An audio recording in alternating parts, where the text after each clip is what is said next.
بسم اللہ الرحمن الرحیم۔ ایک دن حضرت عمر بیٹھ کے رو رہے تھے تو کسی نے کہا حضرت رو کیوں رہے ہیں؟ فرمایا کہ میں اس لیے رو رہا ہوں کہ فلاں پل سے بکریاں گزری ہیں، تو پل کے اندر شکستگی تھی، ٹوٹا ہوا تھا پل درمیان میں کچھ، اس میں ایک بکری کی ٹانگ ٹوٹ گئی ہے، تو میں ڈرتا ہوں کہ میرا رب یہ نہ پوچھے کہ عمر تو نے پل صحیح تعمیر نہیں کروائے تھے کہ ایک بکری کی ٹانگ کیوں ٹوٹی ہے۔ یہ ہیں حضرت عمر رضی اللہ تعالی عنہ۔ اللہ اکبر۔ تو اللہ تعالیٰ جل شانہ نے حضرت سیدنا عمر بن خطاب رضی اللہ تعالیٰ عنہ سے جو کام لیا، مختصر دور خلافت کے اندر 10 سال 6 ماہ 4 دن آپ نے خلافت فرمائی ہے، لیکن کہاں سے چلے اور یہاں مکران تک، بلوچستان کا حصہ ہے، یہاں تک آپ کے سلطنت کی حدود وسیع ہوئی، ادھر آرمینیا تک جا پہنچے، حمص فتح کیا، قادسیہ، یرموک۔ آپ ذرا دیکھیے کہ کہاں تک آپ کی فوجوں کے گھوڑے دوڑتے رہے، اور اللہ تعالیٰ جل شانہ نے ان کو جو توانائی، عدل و انصاف کی قوت عطا فرمائی۔ اللہ اکبر۔ جب زمین پہ عدل کیا ہو تو زمین بھی حکم مانتی ہے، اور حضرت عمر وہ تھے جن کا حکم ہوائیں بھی مانتی تھی، زمین بھی مانتی تھی، جن کا حکم جو ہے وہ آگ بھی تسلیم کرتی تھی اور دریا بھی ان کا حکم مانا کرتے تھے۔ مصر کے اندر یہ رسمیں بد جاری تھی کہ سال کے بعد ایک دوشیزہ کو زیورات پہنا کے اچھے لباس میں ملبوس کر کے دریا کی بھینٹ چڑھایا جاتا، اس کی قربانی دی جاتی، اس کا خون بہتا تو دریا چلتا۔ جب مسلمانوں نے مصر فتح کیا تو گورنر نے لکھا کہ اسلام تو اس طرح کی رسوم کی اجازت نہیں دیتا، لیکن خشک سالی ہے، لوگوں کی فصلیں ویران پڑی ہیں، تو حضرت کیا کیا جائے؟ تو حضرت عمر رضی اللہ تعالیٰ عنہ کاغذ کے ٹکڑے پہ لکھتے ہیں بسم اللہ الرحمن الرحیم۔ مصر کے نیل کی جانب عمر کا خط لکھتے ہیں، اے نیل اگر تو اللہ کے حکم سے چلا کرتا ہے تو چل، ورنہ ہمیں تیرے چلنے کی کوئی حاجت نہیں ہے۔ اور قاصد کو کہا یہ خط لے جاؤ اور جا کے دریائے نیل میں پھینک دو۔ قاصد جا کے خط دریائے نیل میں پھینک دیتا ہے، پانی آتا ہے، ایسا دریائے نیل چلا 14 صدیاں ہوئی ہیں، آج تک کبھی بند ہی نہیں ہوا ہے۔ دریا حکم مانتے ہیں، آگ نکلتی ہے۔ لوگ حضرت عمر رضی اللہ تعالی عنہ کے پاس آئے، حضرت لاوا پھوٹا ہے، آگ نکل رہی ہے اور مدینے کی طرف بڑھ رہی ہے، اب کیا کیا جائے؟ فائر بریگیڈ تو زمانے میں تھی نہیں۔ عمر نے اپنی قمیض اتاری، جس قمیض پہ 17 پیوند لگے ہوئے تھے چمڑے کے، کہا یہ قمیض لے جاؤ، جدھر آگ بڑھ رہی ہے آگے ڈھالنا، آگ پیچھے بھاگ جائے گی۔ زلزلہ آتا ہے تو زمین پہ درہ مارتے ہیں، زمین رک جا، کیا عمر نے تیری چھاتی پہ عدل نہیں کیا ہے؟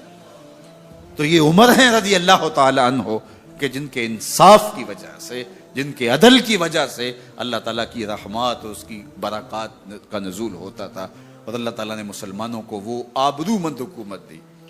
کائنات کی تاریخ کے اندر ایسی حکومت آپ نے نہیں دیکھی ہوگی جو حضرت عمر نے حکومت کی ہے۔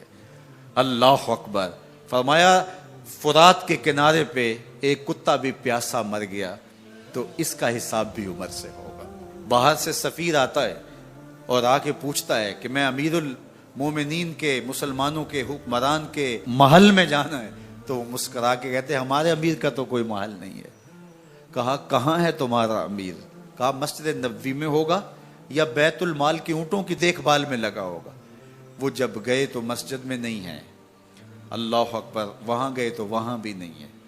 پھر کیا دیکھتے ہیں کہ عمر رضی اللہ تعالی عنہ جنت البقیع کے پاس ایک درخت کے نیچے اینٹ کا سرانہ رکھ کے سوئے ہوئے، تو اس نے کہا عمر تو نے عدل کیا ہے، تجھے کچی اینٹ پہ بھی نیند آ گئی۔ ہمارے حکمرانوں نے انصاف نہیں کیا اور وہ بند اور محفوظ کمروں کے اندر بھی سکون اور چین کی نیند نہیں سو سکتے۔ حضرت سیدنا عمر رضی اللہ تعالیٰ عنہ نے اس طرح ان امور سلطنت نبھائے۔ آپ دن کو لوگوں کی دیکھ بھالی کرتے، لوگوں کی ضروریات سنتے سمجھتے، اور جب رات پڑتی لوگ سو جاتے، عمر مدینے کی گلیوں میں پہرا دیتے۔ کائنات نے کوئی ایسا بھی حکمران دیکھا ہوگا؟ اللہ اکبر۔ وہ مجاہد جو مختلف محاذات پہ گئے ہوئے ہوتے، ان کے گھروں کی دیکھ بھالی کرتے، ان کی ضروریات کا خیال رکھتے، ان کی آبرو کا پہرا دیتے۔ راتوں کی تنہائیوں کے اندر حضرت عمر اٹھتے اور جا کے گشت کرتے، چکر لگاتے، دیکھتے کوئی آنکھ پر نم نہ ہو، مفلسی کا کسی گھر میں ماتم نہ ہو۔ حضرت عمر رضی اللہ تعالیٰ عنہ جب ایمان لائے تو آپ نے ایک ایک کافر کے گھر کے دروازے پہ کھڑے ہو کے کہا کہ تم کمزوروں کو مارتے تھے، میں تمہیں بتانے آیا ہوں میں محمد عربی کا نوکر بن گیا ہوں۔ بلکہ آپ نے اعلان کیا جس نے اپنی بیوی کو بیوہ اور بچوں کو یتیم کروانا ہو اور اپنے ماں باپ کی کمر کو جھکانا ہو وہ عمر کے مقابلے میں آئے۔ اللہ اکبر۔ زنیرہ نامی ایک خاتون تھی، بہت کمزور، راوی کہتا ہے کہ اس کی ہڈیوں میں گودا نہیں تھا، عشق رسول تھا، اور اس کا ظالم آقا اس کو مارتا ہے، اور جب مار مار کے تھک جاتا ہے ادھر سے عمر آ رہے ہیں، یہ اسلام لانے کے پہلے کی کہانی ہے، ادھر سے عمر آ رہے ہیں تو اس نے کہا عمر تم جوان آدمی ہو تو یہ چھوڑتی نہیں ہے اپنے نبی کا نام، ذرا تم آؤ۔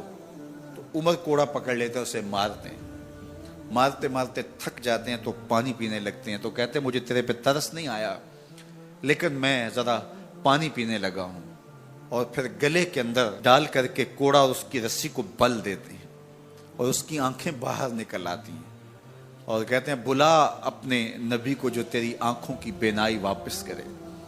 اللہ اکبر۔ تو اس نے آسمان کی طرف منہ کر کے کہا مالک میں کبھی بھی آنکھوں کی بینائی نہ مانگتی لیکن اب تیرے نبی کی عزت کا سوال ہے۔ آنکھوں کی بینائی واپس ہو جاتی ہے۔ زنیرہ کو بڑا مارا، آج عمر گلیوں میں آنکھوں میں آنسو ہیں اور عجیب دل بے تاب ہے اور کہتا ہے آؤ بھائی میں حضور کا غلام بن گیا ہوں، تمہیں بتانے آیا ہوں۔ زنیرہ نے موڑ کاٹا تو آگے عمر یہ آواز دے رہے تھے۔ زنیرہ ایک کونے پہ کھڑے ہو کے رو کے کہتی ہے عمر تم تو بڑے اس دن جوش و غضب میں تھے اور تم مارتے ہوئے تھکتے نہیں تھے۔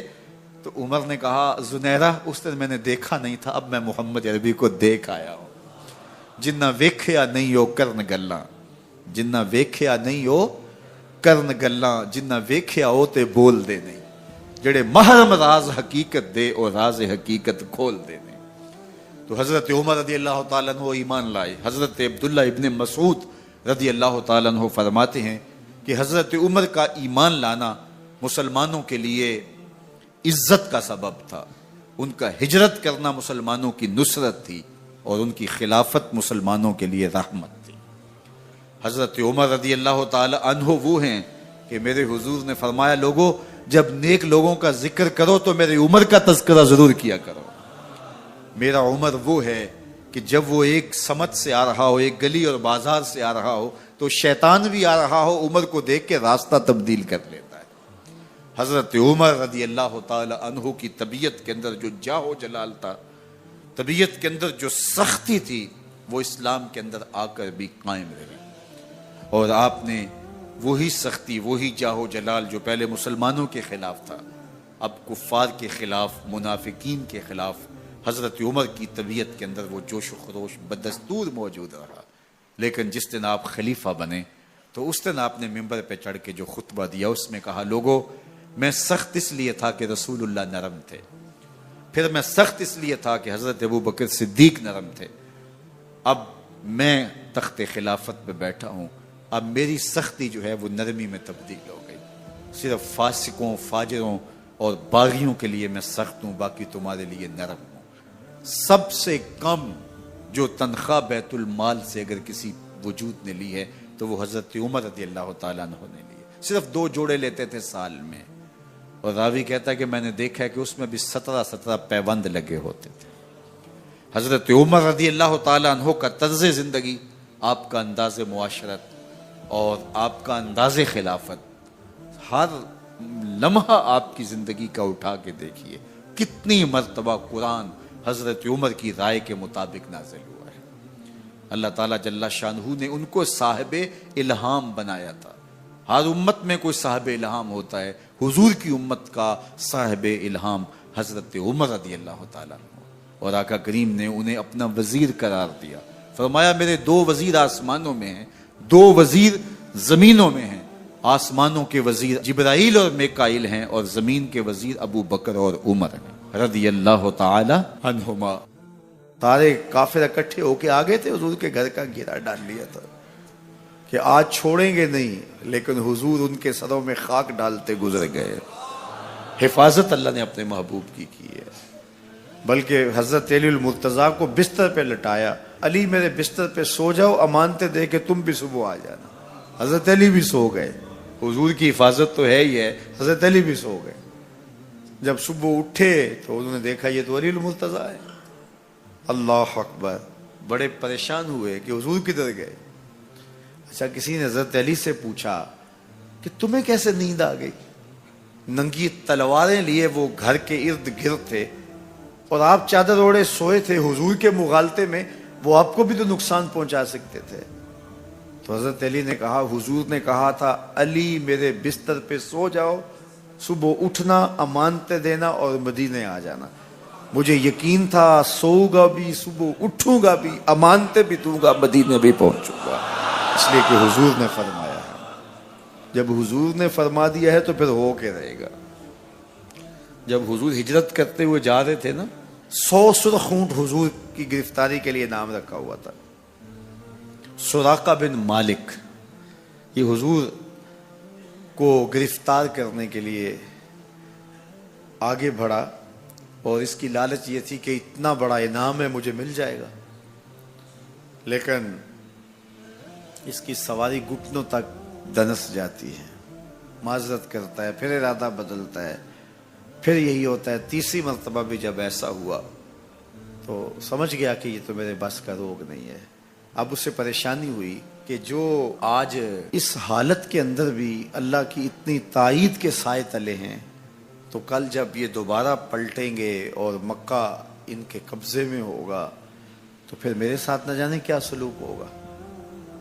تو کہا کہ حضور مجھے امان لکھ دیجئے۔ تو حضور نے کیا فرمایا، سراقہ تو مجھے گرفتار کرنا چاہ رہا ہے، میں تیرے ہاتھ میں کسرا کے کنگن دیکھ رہا، میں تیرے ہاتھ میں کسرا کے، اس وقت کی سپر طاقت تھی کسرا، تو فرمایا میں تیرے ہاتھوں میں کسرا کے کنگن دیکھ رہا۔ تو حضور سے انہوں نے باقاعدہ امان لکھوا لی۔ اللہ اکبر۔ حضرت عمر کا زمانہ ہے، ایک جنگ میں حضرت سراقہ بن مالک بھی تھے، تو کافر قلعہ بند ہو گئے، اور یہ جب ان کے اوپر حملہ آور ہوتے ہیں تو وہ اندر سے پتھر پھینکتے ہیں، فصیل عبور نہیں کی جاتی۔ تو سراقہ بن مالک کہنے لگے کہ مجھے آپ منجنیق میں ڈال کر کے ان کے قلعے کے اندر پھینک دو اور میں اندر سے جا کے دروازہ کھول دوں گا، تو پھر تم آ جانا۔ تو لوگوں نے کہا سراقہ کیا بول رہے ہو؟ وہ بڑی غلیل کی طرح منجنیق ہوتی ہے، کہا اس میں ڈال کے تجھے پھینکیں گے، جب تو گرے گا تیری ہڈیاں باقی نہیں بچیں گی، پھر وہ تلواریں لیے کھڑے ہیں تجھے زندہ چھوڑیں گے۔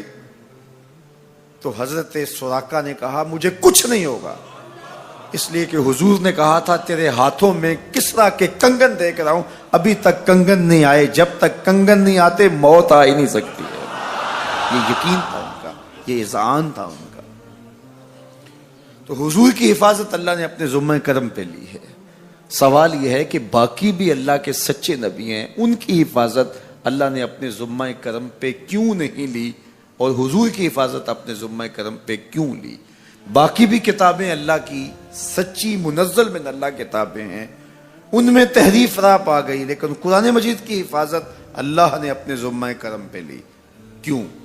تو اس کا جواب یہ ہے کہ اگر کوئی نبی شہید ہو جاتا ہے تو نیا نبی آنے والا ہے، اس کی جگہ کو پر کر دے گا۔ اگر کسی کتاب میں تحریف راپ آ جاتی ہے تو کوئی بات نہیں، نئی کتاب نازل ہونے والی ہے۔ حضور کی حفاظت اس لیے کی کہ اگر حضور بھی شہید کر دیے جاتے ہیں تو پھر حضور کے بعد تو کوئی نبی آنے والا نہیں ہے، اور کتاب اللہ کے اندر اگر تحریف کر دی جاتی ہے فَبِأَيِّ حَدِيثٍ بَعْدَهُ يُؤْمِنُونَ، تو قرآن کے بعد تو کوئی اور نسخہ نور نازل ہی نہیں ہونے والا، تو لوگ ہدایت، روشنی اور اجالا کہاں سے لیں گے؟ اس لیے اس کتاب کو بھی باقی رکھا گیا اور مصطفیٰ کی بھی حفاظت فرمائی گئی۔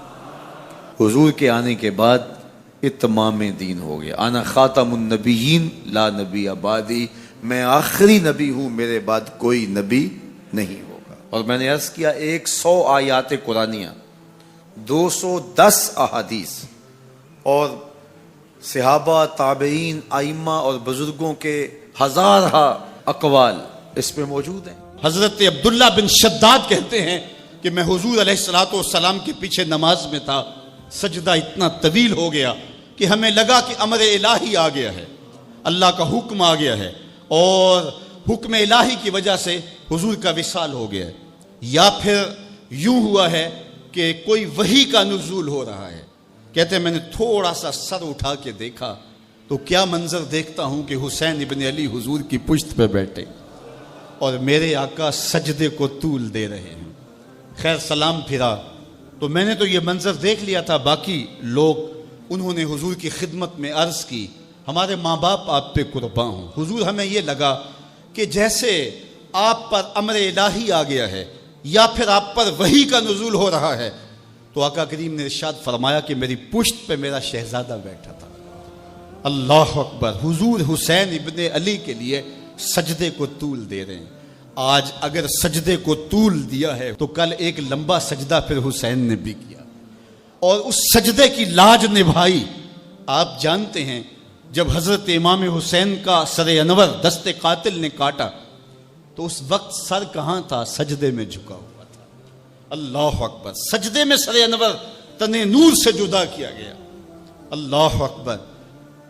حضرت نبی رحمت عرفات کے میدان میں کھڑے ہیں تو کسی نے آ کے کہا اے اللہ کے محبوب، فلاں شخص، فلاں آدمی لبیک لبیک پکارتا ہوا حج کرنے آ رہا تھا، اونٹ سے گرا ہے، گردن کی ہڈی ٹوٹ گئی، موت واقع ہو گئی ہے، کیا حکم ہے؟ فرمایا اسے احرام میں ہی کفن دیا جائے، جنازہ پڑھو اور اس کی تدفین کر دو۔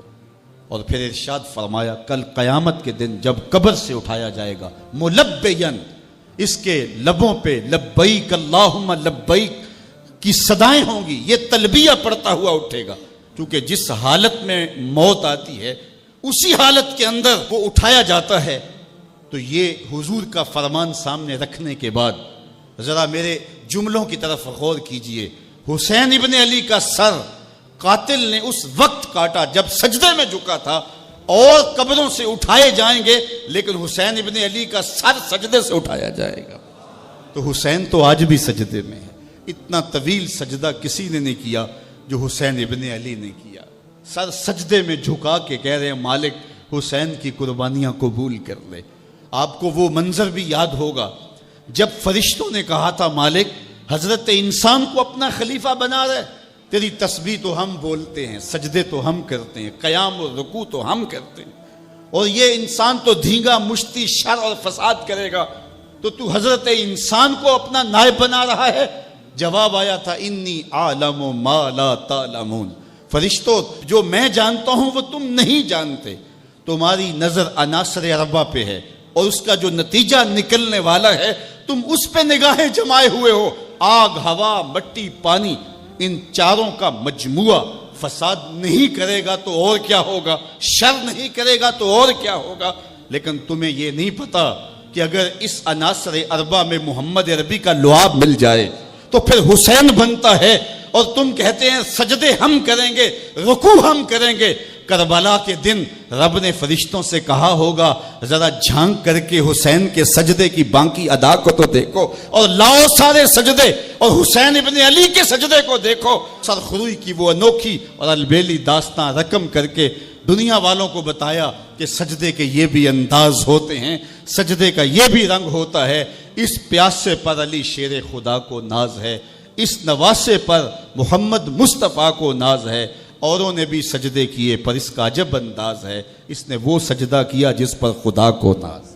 یزید کا صرف یہی بد کرداری کا مرحلہ نہیں تھا، اس کربلا کے صحرا کے اندر یزید نے جس طرح امام حسین رضی اللہ تعالیٰ عنہ کو شہید کیا اور حضرت امام حسین کے خاندان کو شہید کیا، جب مدینہ المنورہ پر یزید نے مسلم بن عقبہ کو مقرر کیا، جس کو بزرگوں نے مصرف بن عقبہ کہا ہے، تو اس کو کہا 3 دن تک مدینے کا حرم تمہارے لیے حلال ہوگا، جو چاہو تم کرنا، اور شامی فوجوں کو اجازت ہوگی۔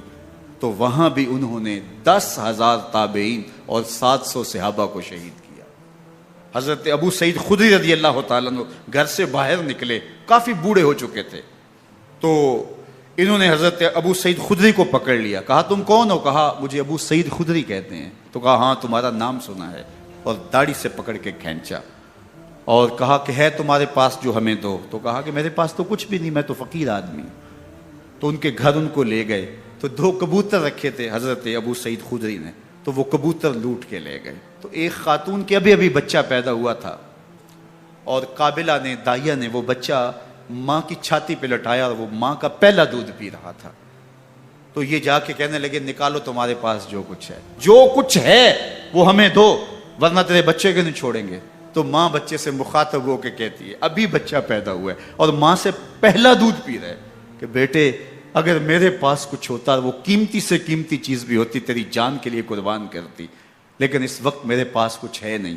تو ایک شکی آگے بڑھا اور بچے کو ایک ٹانگ سے پکڑ کے کھینچ کے دیوار کے ساتھ پٹک کے مارا، جس سے دماغ کا بھیجا نکل گیا۔ کیا کیا زیادتیاں نہیں کی۔ 700 صحابہ حرہ کے واقعہ میں شہید کیے یزید نے، اور 10,000 تابعین شہید کیے۔ مسجد نبوی میں ممبر رسول کے ساتھ گھوڑے باندھے، اور وہ ممبر رسول اور مصلی رسول کے قریب لید کرتے رہے۔ 3 دن تک مسجد نبوی کے اندر گھوڑے بندھے رہے، اور مدینہ کی حرمت پامال کی۔ مدینہ کے گھروں کے اندر یہ بدکماش داخل ہوئے، اور جو بدکاریاں انہوں نے کی کلیجہ منہ کو آتا ہے۔ 1002 شیزائیں ان بدکاروں کی بدکاریوں کی وجہ سے کنواری حالت کے اندر حاملہ ہوئی۔ 3 دن تک مدینے کا حرم انہوں نے پامال کیا، اور پھر مکہ المکرمہ میں کعبۃ اللہ پر گولے برسائے، اور کعبہ کا غلاف جل گیا۔ وہ تو یزید مر گیا، اور حضرت عبداللہ ابن زبیر رضی اللہ تعالیٰ عنہ نے اپنی خلافت کا اعلان کیا۔ یزید کے یہ کرتوت تھے، ادھر اہل مدینہ کو ستایا، ادھر اہل مکہ کو ستایا، اور رسول اللہ صلی اللہ علیہ وسلم کے خانوادے کی بے حرمتی اور توہین کی۔ نہ صرف انہیں قتل کیا گیا، ان کی لاشوں پہ گھوڑے دوڑائے۔ ابن سعد اور شمر جو ہے وہ خیموں میں داخل ہوا، اور مخدرات اسلام کی چادریں چھیننے کی کوشش کی۔ حضرت زینب سلام اللہ علیہ نے مخاطب ہو کے کہا ہمارے چہرے کے رکھوالے چلے گئے ہیں، ظالم تو خیال نہیں کرتا ہم رسول اللہ کی بیٹیاں ہیں۔ حضرت شہربانو، حضرت زین العابدین اور حضرت زینب سلام اللہ علیہم، ان تینوں کو ایک اونٹ پہ باندھا گیا، اور باقی اونٹوں پہ باقی سادات کو، حضور کی شہزادیوں کو باندھا گیا، رسیوں میں جکڑا گیا، اور اونٹوں پہ باندھ کر کے کوفے کی جانب آگے آگے شہیدوں کے سر چل رہے ہیں، اور پیچھے یہ قافلہ چل رہا ہے۔ اور جب یہ قافلہ وہاں سے گزرا جہاں لاشیں پڑی تھیں، امام زین العابدین 14 سال کے تھے اور بیمار تھے، اور ان کا حوصلہ نہ ہوا، وہاں غشی ان کے اوپر آنے لگی، اور وہ منظر ابن کثیر نے، باقی لوگوں سب نے لکھا ہے کہ پھر جب ان کی یہ حالت ہوئی تو پھر سیدہ زینب سلام اللہ علیہ، جنہوں نے ابھی تک بڑے حوصلے کے ساتھ ساری مشکلات کا مقابلہ کیا تھا، اب ان کے بندھن ٹوٹ گئے اور آنکھوں سے آنسو بہنے لگے، اور سیدہ زینب تھے امام حسین رضی اللہ تعالیٰ عنہ کی لاش پہ کھڑے ہو کے، اور وہ روندی ہوئی لاش، ٹوٹی ہوئی ہڈیاں، اور وہ برینا بدن، کٹا ہوا سر نیزے کی نوک پہ، اور لاش یہ پڑی ہے۔ تو حضرت سیدہ زینب نے مدینے کی طرف منہ کر کے جو ہے وہ حضور سے فریاد کی، رسول اللہ، اے پیارے آقا، یا جدہ ہو، اے ہمارے نانا محترم، یہ دیکھیے آپ کا حسین پڑا ہوا ہے۔ بدن سے کپڑے اتار لیے گئے، خاک ہوائیں اڑا رہی ہیں، اور اس کے اوپر چادر جو ہے وہ مٹی کی پڑ گئی ہے، یا محمد آہو۔ اور آگے فرمایا حضور آپ کی اولاد کاٹ دی گئی، اور پھر کہا بناتوں کا سبایا، حضور دیکھیے آپ کی بیٹیوں کے ہاتھ باندھ دیے گئے ہیں، اونٹوں پہ کس دیا گیا ہے، سرے شہیدہ آگے آگے چل رہے ہیں۔ راستے کے اندر ایک جگہ آئی اور ان کو اتارا گیا، رات کا موقع تھا، ایک خاتون آئی اور اس نے کوئی کھانا پیش کیا ان کو، اور کہا کہ میں کسی زمانے میں حضرت سیدہ فاطمہ تو زہرا کی نوکری کیا کرتی تھی، ان کی لونڈی تھی، ان کی کنیز تھی، اور آج مجھے پتہ چلا کہ آپ لوگ گزر رہے ہیں، تو میں نے کہا کہ میں اپنی مخدومہ کے خاندان کی خدمت کروں. اور پھر اس نے کہا کہ اس وقت سیدہ کی گود میں ایک 6-7 ماہ کی بچی تھی جس کو زینب کہا کرتے تھے. تو سیدہ زینب نے کہا کہ اماں اگر پہچانتی ہو تو وہ بد نصیب سے.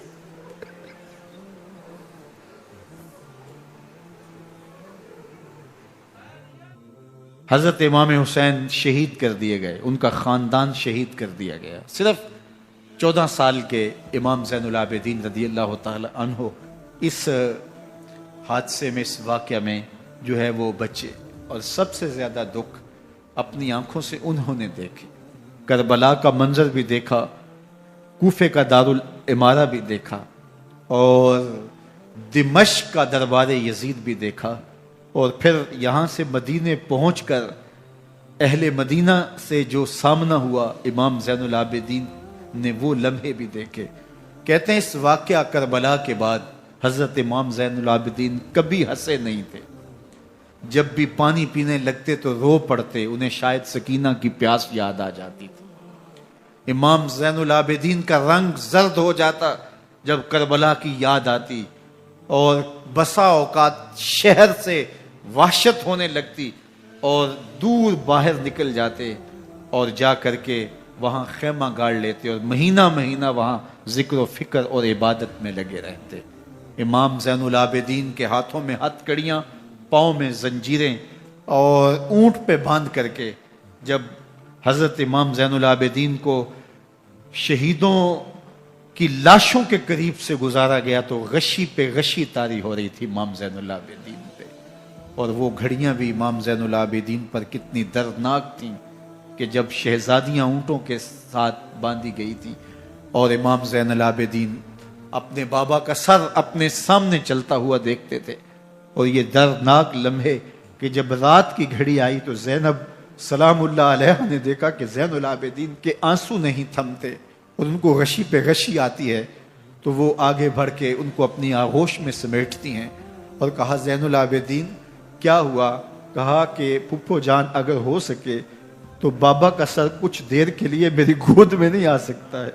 وہ وقت بھی امام زین العابدین پہ آتا جب زخم اور درد اور دکھ حد سے تجاوز کرتے ہیں تو زین العابدین مدینہ کی طرف منہ کر لیتے ہیں اور حضور کی بارگاہ میں ہوا کے ہاتھوں پیغام بھیجتے ہیں. ان نلتا یا ریح الصبا یومن الی ارض الحرمی بلغ سلامی روزتن فیہا النبی المحترمی یا رحمتا للعالمین ادرک لزین العابدی محبوس عید الظالمی فی الموکب والمزدحمی. امام زین العابدین نے یہ سارا دردناک منظر اپنی آنکھوں سے دیکھا اور یہ سارے دکھ سہے. امام زہری کہتے ہیں کہ ولید کے زمانے میں دوبارہ امام زین العابدین کو پکڑ لیا گیا اور ان کے ہاتھوں میں دوبارہ ہتھ کڑیاں اور پاؤں میں بیڑیاں ڈال دی گئیں. میں ملنے گیا تو جو ہی امام کے ہاتھوں میں ہتھ کڑیاں دیکھی تو میرا دل ڈولنے لگا اور میری آواز گلے میں دب گئی اور آنسو تھے کہ تھمتے نہیں تھے. تو امام زین العابدین نے مجھے دیکھا تو مجھے تسلی دیتے ہوئے کہا زہری کیا ہوا تمہیں؟ تو میں نے کہا حضرت کربلا میں تھوڑے دکھ دیکھے تھے اور اب یہ حالت مجھ سے دیکھی نہیں جا رہی. تو امام زین العابدین نے ان زنجیروں کو اور ان ہتھ کڑیوں کو جن سے آپ جکڑے گئے تھے جھٹکا دیا، لوہے کی زنجیریں ٹوٹ گئیں. کہا زہری ہم اللہ کی تقدیر پہ راضی ہے ورنہ یہ زنجیریں کیا ہوتی.